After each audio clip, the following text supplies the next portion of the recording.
আসসালামু আলাইকুম বন্ধুরা। সো আপনারা দেখতে পাচ্ছেন এটা হচ্ছে ওয়ালটনের একটা বিএলডিসি ফ্যান। আর এই যে হচ্ছে ওয়ালটনের ওই ফ্যানের রিমোট।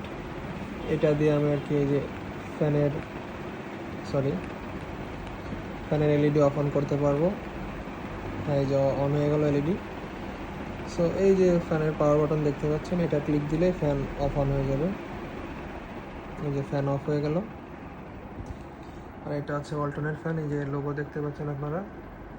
সো মোটামুটি ভালোই, খারাপ না, খুব ভালোই বাতাস হয় এবং খুব জোরে বাতাস হয়। আমি ব্যবহার করে দেখছি, আজকেই কিনে নিয়ে আসছি। সো খুব ভালোই বাতাস হচ্ছে ফ্যানটাই। সো আপনারা চাইলে নিতে পারেন। এর আরেকটা মডেল আছে, ওইটার দাম মেবি 7,000 টাকা সামথিং। সো ওইটার কোয়ালিটির থেকে আরও বেটার। ওইটার মধ্যে যে লাইট থাকে ওইটা আরও বড়। আমার এই লাইটটা দেখতেছেন একদম ছোট। এটা জাস্ট শো আর কি, এটা আসলে ওইভাবে ব্যবহারযোগ্য না আর কি। অনেক খুব অল্প আলো হয় এটাই, কিন্তু হচ্ছে এর আরেকটা মডেল আছে, ওইটার আর কি রিমোটটাও সুন্দর এবং ওইটার আপনার আলোটাও খুব বেশি হয়।